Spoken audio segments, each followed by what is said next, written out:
aren't good enough. You will always fail. You're not going to make it. You're not okay. Do you ever hear these thoughts in your head? I think we all do, and that's your inner critic. Okay.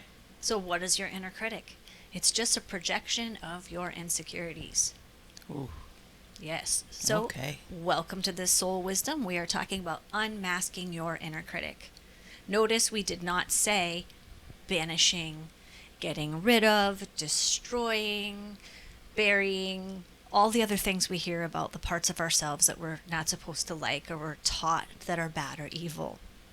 So if it's just your insecurities, it's just your pain, doesn't that really call for being supportive? Yeah. Supported and honored and looked at, not like more of the same. Like if the inner critic is your bully saying you're not good enough, why would you're not good enough, inner critic?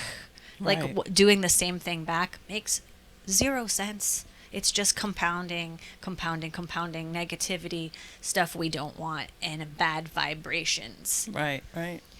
Inner critic is something. I'll give it that. It's a tricky beast, and everyone has it. Yeah. I mean, you might not think so because people have learned how to handle it better and work with it. But, the biggest thought leaders, the most confident people, the most wealthy people that you see that you think have it all together, they all have one. It's normal. So don't think of yourself as like, oh, this voice in my head is, yep, not good enough. We've talked about it many times. It's usually put there by somebody else a long time ago. Right, that's true. That's true. I'm sitting here thinking about, what my inner critic says. I don't think I pay much attention to it, to be honest. So I'm trying to see like where it might be playing out or anything like that. I mean, I never like have conversations with myself that are very negative to begin with. So I'm not sure, like maybe like it has picked up things I've been told, and it has played out in my head that way. I'm assuming. I don't know. Yeah, I guess I need to pay more attention to my inner critic. There's some work in there for Yeah, you. for sure. Absolutely. Yeah. So, what's some way that we can work with the inner critic? I mean, we've already established we're not bullying it back, and we're not trying to ignore it, because that's mostly what we all try to like just shut that voice off in our head, because we don't want to hear that we're stupid, not enough, our bodies don't look good. All the different things that it puts upon you. You don't have to accept that. Thoughts are not truths, so you don't have to listen to it. But if you create some separation, here's the easy way. Usually your head is saying, I'm not good enough. I'm not okay. I'm not smart enough. Like whatever it is saying, it's from an I statement. You want to flip things into you statements. The best way to do this is to write it down. Like the inner critic is talking to you. So the inner critic is saying, like we started, you're not okay. You're not good enough. You're not smart enough. You're too fat. You're too skinny. Like whatever it is. Right. Put them into you statements. And then now there's two of you. There's you listening to the inner critic saying that to you or reading it to you. And now you can conversate with it. So this is where we really lean into healthy conversations. Like, so you're not going to be passive aggressive. You're not going to try to shut it down and be the louder voice. We're trying to give all the voices at the table, a spot here to speak up. The inner critic is doing its job. It's judging things. It's pointing things out. Sadly, it's things it's been programmed with for a very long time. Good news, look at our mindset podcast. You can change that. Yeah. So if you phrase them as the you statement, it gives you a little space, and it creates that space for change, and it creates a conversation. So you can say, hey, I hear you saying like, you're not smart enough, or, you're stupid. And I'm not stupid. I might be a little slower at reading than other people because I'm dyslexic. I'm not dyslexic, I know, but I know you are. So this might be a inner thing that goes on, even unconsciously, that you don't know about it. But, I'm super smart. Words just jumble. And I've been, I work twice as hard as other people. And that's freaking awesome. And I've figured out how to live a very successful life. Right. Even with dyslexia. So, no, I'm not stupid. So you can have a conversation with it, so it doesn't have to have that impact where it's chipping away at your confidence and So your it's sense of like self. it's telling you a you statement, and you're saying no, but. No, but, or, yeah, you're absolutely right. Like, it could be like you're too skinny. And like, because I knew somebody that was just, I just back to the dyslexia thing, that was anorexic, and she was really struggling with that, and she got really, really, really skinny. So that inner critic might be like, you're too skinny, you're too skinny. Or the flip side of why you get the anorexic, you're too fat, you're too fat, you're too fat. But once she recognized that she had anorexia and she got help for it, she just realized both of those voices. Yeah. Like, you may be right. Like, the voice that started to say, you're looking kind of sickly, you're looking too skinny. Yeah, you're right.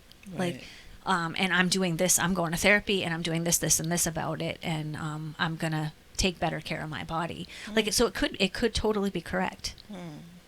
So you shift it in a different way. Yeah. By agreeing with it. By agreeing, disagreeing, But I'm doing all these other things to talking, get better at it. just whatever's positive for you.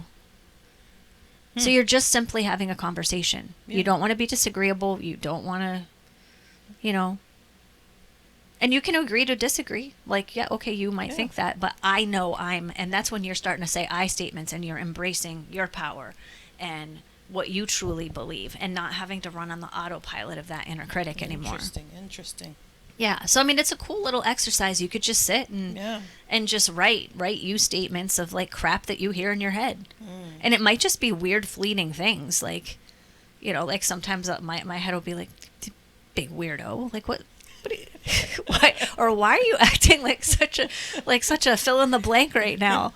And, and then sometimes, it makes me laugh. Yeah. Like, I used to be like, oh yeah, maybe I should be acting different, and now it's like, I don't know, I have fun with it. Right.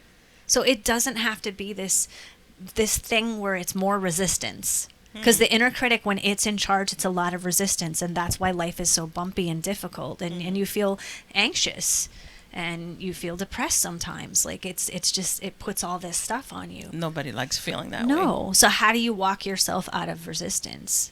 So that's one way, is the creating the space and using the you statements. Another way is leaning into archetypes. We always love to talk about archetypes. Yeah.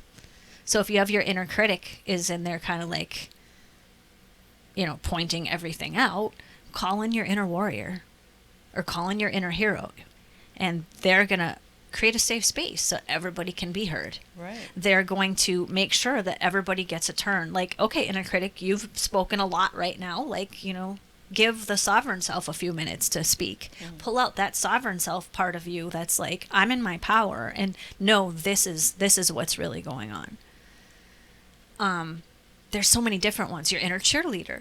Yeah. Come in and say something inspirational, like, kind of the angel devil on each shoulder. Yep. Like, to balance out what's going on with the inner critic. And then it gives you choices. Like, oh, do I want to listen to that one, or do I want to listen to that? Or is it maybe somewhere in between?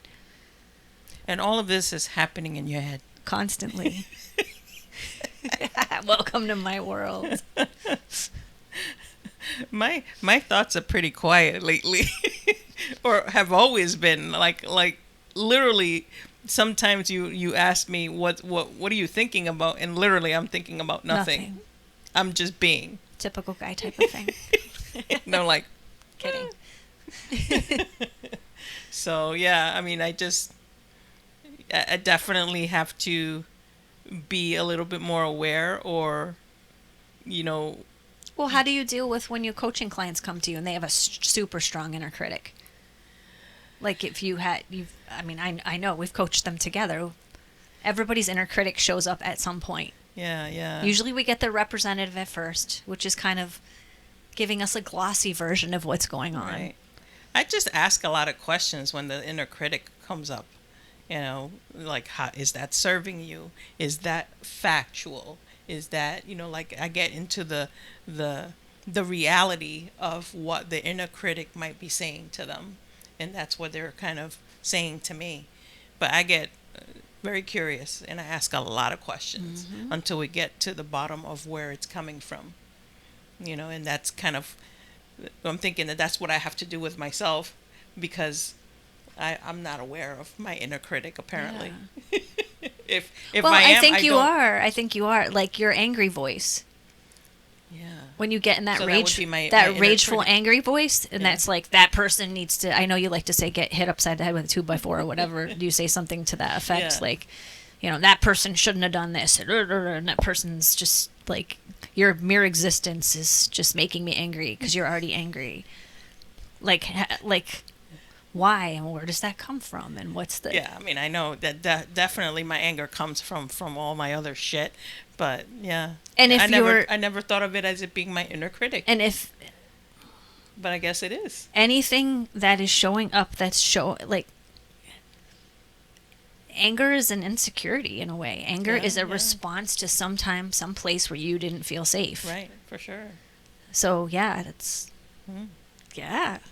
Look at we're coaching the coach here. Look folks. at that. Look I at love this. it. I It's love so it. nice. Love to grow. And remember the movie Inside Out by Disney. I think it's Yeah. almost 10 years ago now, but there was all the different emotions. There's anger and fear and or joy. I think was not happiness, joy.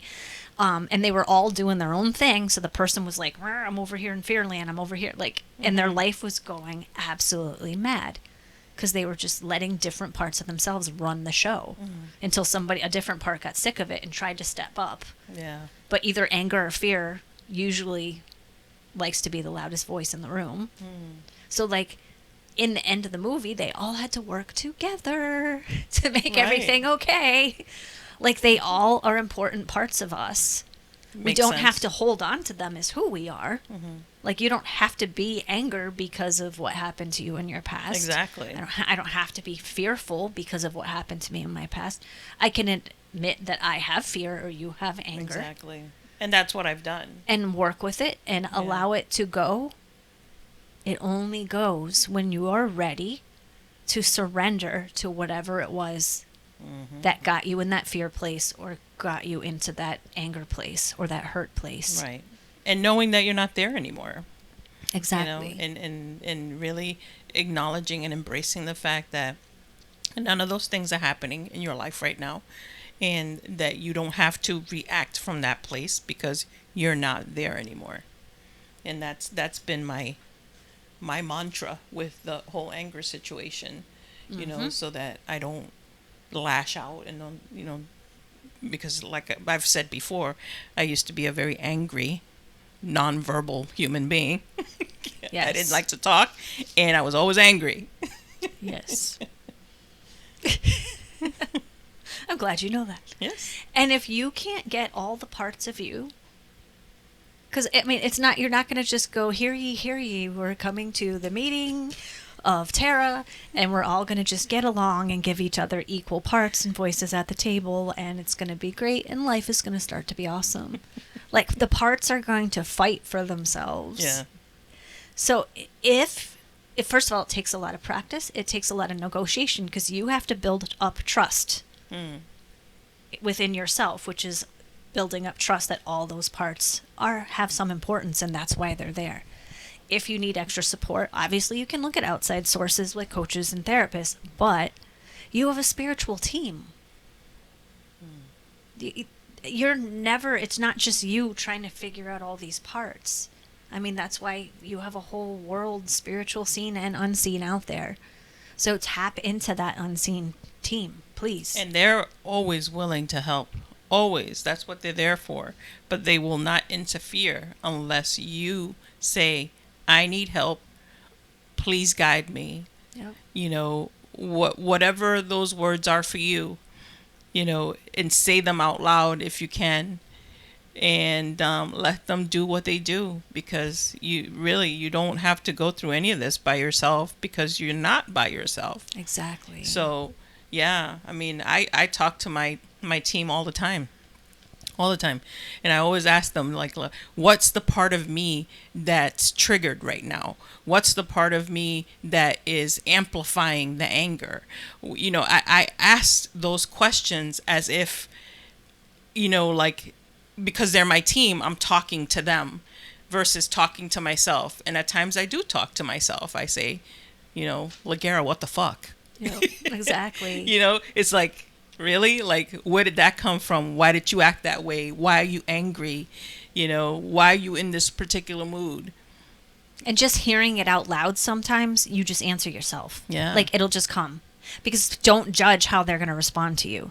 You know, like, Archangel Michael did not come down in front of me and present himself and answer my questions. Yeah. Like, that could that happen? Sure. But. Exactly. It's just like that phrase. I don't know where I heard it, but I think it was from a movie, and I totally fell in love with it. That the answers are in the question. Mm-hmm. And this is why I'm consistently sitting in curiosity. Because I have a lot of questions, and I need or want a lot of answers. So I'm consistently sitting in that question in whatever is going on in my life, whatever situation I'm witnessing. I sit in curiosity to get the answer. And I thought that was like the most brilliant freaking comment ever. Exactly. If you're not willing to look at the questions. The answers are in the question. And they'll come in, like, you might just, be walking down the street and hear somebody who has an open window say something, or a song comes on the radio and you're like, okay, I get it now. Yeah. And maybe it doesn't come right away.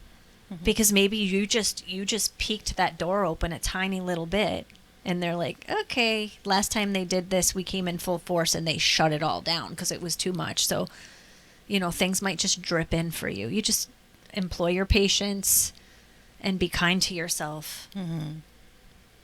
It's all right there. And this is an opportunity for you to coach yourself. Yeah.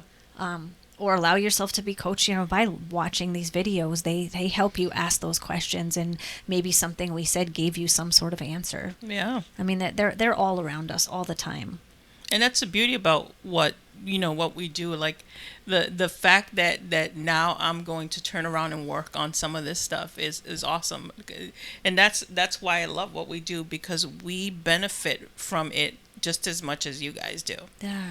And I mean, like, a lot of the times when we're doing this stuff, we'll have like bullet points and all that stuff, but literally, like, for me personally, whatever's flowing through us, whatever's flowing for me, that's what's flowing. And when we got into this topic, I'm like, oh yeah, that's a cool topic to talk about. And in sitting here doing this, I'm like, oh, wait a minute. I don't really know what my inner critic is saying, because I'm not particularly aware of what it might be saying, and it's just playing in the background, me subconsciously not being aware of it.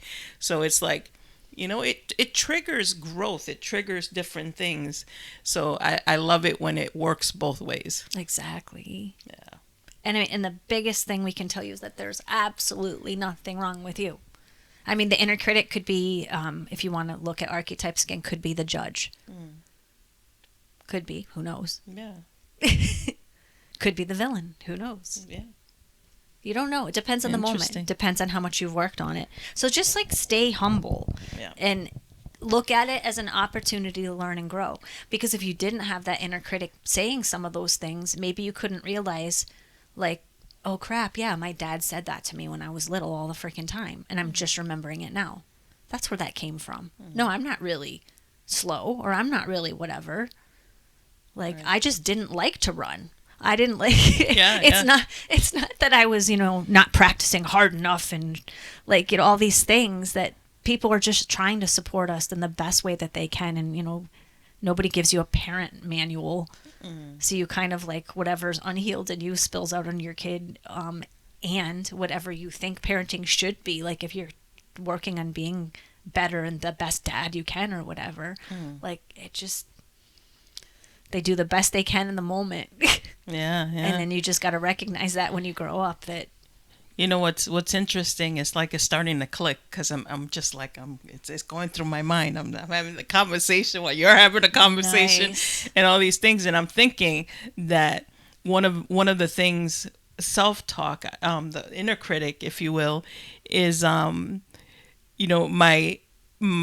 thing about making sure the dishes are done, making sure the house is in order, making sure all those things, because in growing up, if those things weren't done, I would be in severe problems in my world. I would be in trouble. Dangerous. It's very dangerous. So in my adult life, I've always, like, made sure, like, my house is in order and everything, this and everything, and like over extended that. I've settled down a lot into it. But I guess that was my inner critic. You need to do X, Y, and Z, otherwise you're not safe. Yep. Exactly. And now it's like, No, I am safe. well, okay, I'm safe. I can leave Yeah. the dishes for later. I can do that. Or later. watch this inner critic. We're going to go to sleep with the dishes done, and we're going to wake up and have a great day tomorrow, and nothing bad's going to happen. I'm still working on that. I still tend to do the dishes before going to bed. So maybe it's a preference first at this point, because I like like things neat and clean. Yeah. So at this point, it's more of a preference. So but before, you've made it when a good I thing used for to, you. when I used to be like neurotic about it, it was that inner critic saying you need to do these fucking things or you're not going to be okay. Right. Yeah. Look at that. Growth. Love it. So avoid being the critic of the critic. Unmasking the critic is like, okay, what's behind it? Where's that coming from? What insecurities are stemming from these statements that are shooting through my brain on autopilot? Yeah. And then it's just a growth opportunity. So the inner critic can be an awesome thing when you start to take that mask off, get a little deeper, and then the happiness and the freedom and the lightness follows. So that's it. Yeah. All right. Have a great day. Be kind. Peace. Peace.